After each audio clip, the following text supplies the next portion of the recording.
청취자 여러분 안녕하십니까. 임종욱의 고수비급을 진행하고 있는 LJ부동산연구소 임종욱 소장입니다. 자, 제가 부동산 소액 투자에 대한 부분들을 계속 말씀드리고 있는데 이제는 부동산의 패턴 자체가 소형화되고 있다는 것은 많이들 인지하고 계실 겁니다. 이제는 위치에 대한 힘, 입지 여건이 상당히 중요한데 부동산에 있어서 내가 선택의 기준을 뭘로서 할지 상당히 그것도 중요하게 되겠습니다. 그래서 오늘은 이 부동산 평가라는 기준, 즉 면적에 대한 기준적인 부분을 좀 더 말씀드리려고 하니까요. 좀 더 세심하게 보시고요. 또 방송을 보시다가 언제든지 궁금한 사항 있으시면 전화주십시오. 서울전화 02-552-7440, 552국에 7440번으로 전화 주시면 방송이 끝난 이후에도 한 분 한 분 친절하게 답변해 드리도록 하겠습니다. 자, 오늘은 한 6가지, 7가지 정도를 이제 설명을 드릴 예정입니다.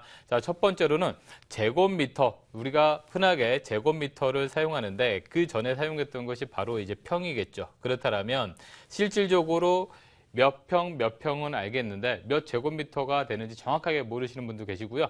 또 우리가 아파트의 면적에 대해서도 85제곱미터다, 59제곱미터다 이런 얘기를 하겠지만 이게 바로 이게 감이 안 오는 경우도 있습니다. 자, 이런 경우를 이제 미터에서 평으로 전환하거나 또는 평에서 미터로 계산하는 방법에 대해서 한번 살펴보도록 할 거고요.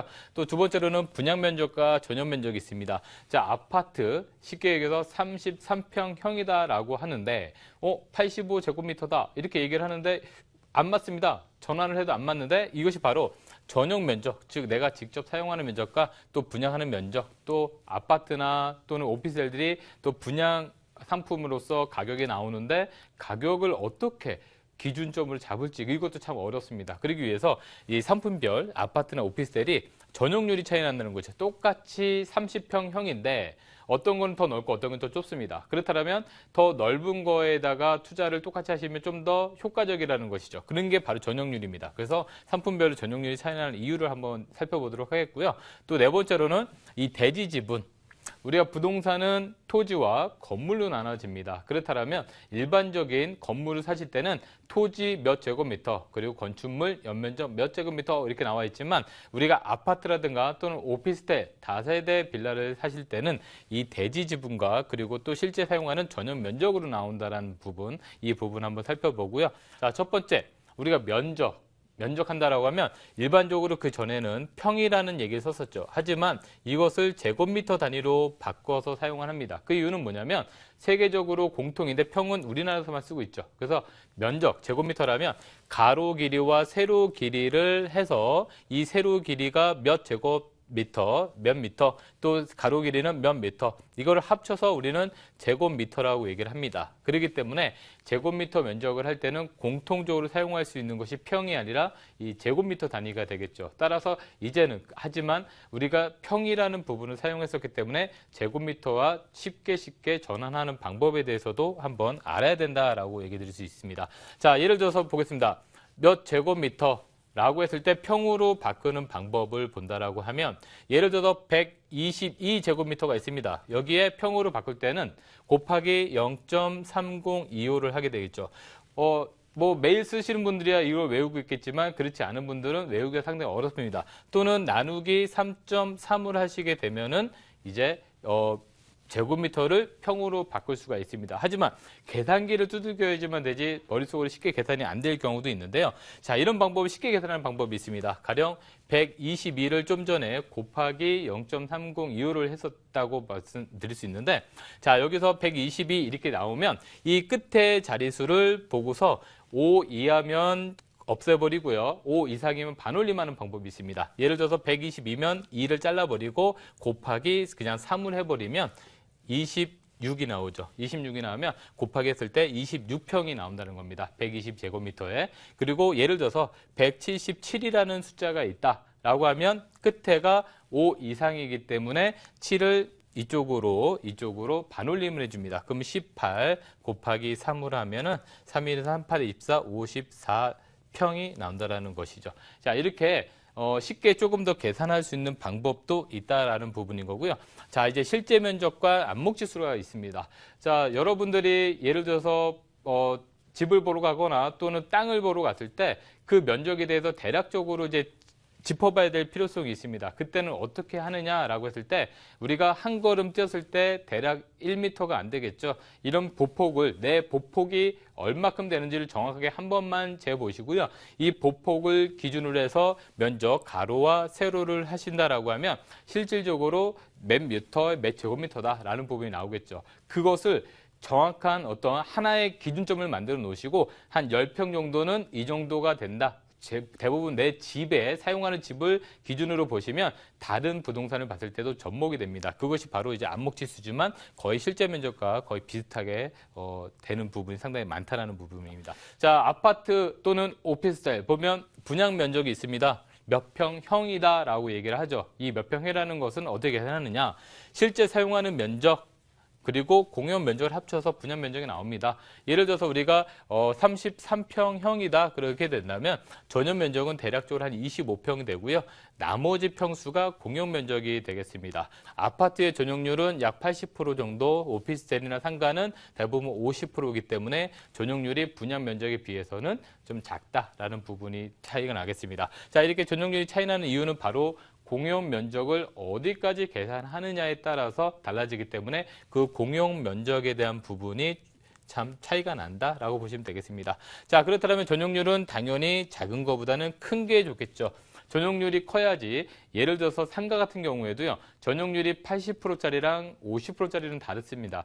평당 분양가는 같다라고 했을 때 전용률이 넓다라면 당연히 사용하는 면적이 더 커지기 때문에 임대료는 더 높아진다. 따라서 투자 대비 수익률이 오를 수 있다라는 것이 바로 이 전용률에서 나옵니다. 그렇기 때문에 이 전용률과 분양 가격에서 우리가 한 평당가 3.3제곱미터당 이제 얼마다라고 했을 때 전용률이 몇 프로가 나오는지를 좀 꼼꼼히 따져보시는 것이 무엇보다 중요하겠습니다.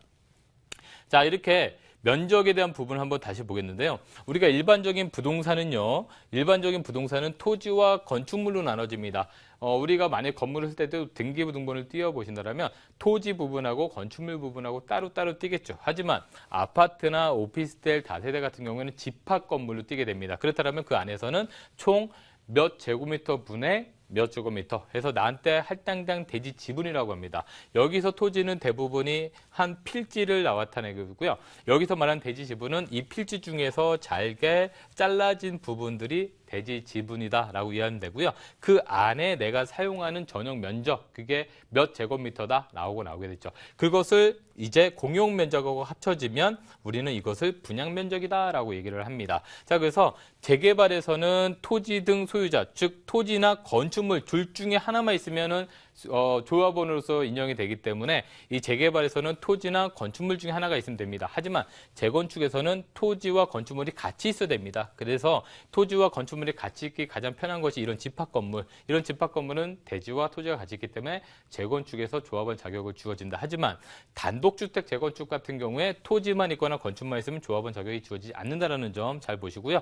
이런 한 필지로 들어가는 것이 바로 우리가 구분등기라고 합니다. 자, 이렇게 집합 건물에서도 대지 지분이 들어가고 전용 면적이 들어가는 것을 우리는 몇 호, 몇 호 구분등기가 정확하게 나오는데 혹시라도 땅에 몇 제곱미터분의 몇 제곱미터 이렇게 한 필지 호수가 없다라는 것을 지분등기라고 하는데요. 땅 사실 때도 이런 부분을 잘 사시기 바랍니다. 구분등기가 정확하게 나와 있는 건 내 소유권을 내가 사용을 정확하게 할 수 있지만 이 지분등기라는 것은 내가 제대로 마음대로 매매라든가 하는 데 있어서 제약 조건이 있다는 것을 한번 알아주시기 바라겠습니다.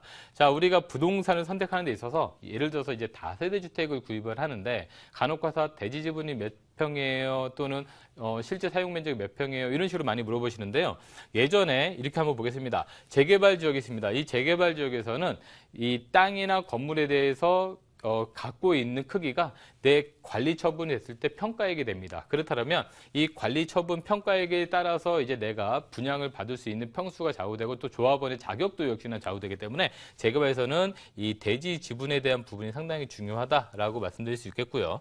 이 대지 지분이 이제 철거가 됩니다. 재개발 철거가 돼서 원주민들이 이제 주변에 이주를 하게 되겠죠. 그러면 이 원주민들이 이주를 하게 되면 이제 더 이상 아파트를 분양받으려고 하는 면적이 아니라 실제 거주하는 부동산을 살려고 하는 것이죠. 그렇다면 실제 거주할 때는 땅의 면적보다는 실제로는 전용, 그러니까 사용하는 면적이 무엇보다 중요하겠다라고 말씀드릴 수 있는데 최근 들어서는 이 베란다 확장이라는 부분이 들어가기 때문에 이 준공 후에 이제 베란다 확장하면서 실제 사용하는 면적은 얼마큼 되는지 이 부분을 좀 더 이제 확인해 보시는 것이 필요하겠다라고 말씀드릴 수 있겠습니다. 자, 이렇게 실제로 이 부동산에 대해서 말씀드릴 때 조금 더 거창한 걸 말씀드릴 수 있겠지만 내가 매입을 할 것이냐 또는 매입을 하지 말아야 될 것이냐 어떤 판단의 기준에서 이 면적의 기준이 상당히 중요합니다. 그리고 민법상으로도요. 만약에 평당 얼마, 그러니까 즉 3.3제곱미터 얼마다라고 계약서를 작성했는데 나중에 그 면적이 틀리다라고 하면 즉 이 면적을 기준으로 매매를 하셨으면 나중에 이것이 해약 사유거나 또는 매매가에서 감액 사유가 될 수 있습니다. 따라서 이 면적에 대한 기준을 정확하게 판단하는 것이 무엇보다 중요하겠습니다. 자, 이런 것처럼 우리가 소액으로 투자할 때도요. 여러 가지 판단 기준이 필요한데요. 이런 부분들에 대해서 조금 더 명확하게 설명을 드리는 시간 가져보도록 하겠습니다. 매주 수요일 오후 2시에 무료 세미나가 준비되어 있고요. 항상 선착순으로 한 10분 정도만 모시기 때문에 전화를 좀 빨리 주시는 분이 이제 세미나 좀 들으실 수 있겠고요. 신청 전화는 서울 전화 02-552국에 7440번으로 전화 주시고 방송을 보시다가 궁금한 사항 있으셔도요. 편안하게 전화 주시기 바라겠습니다.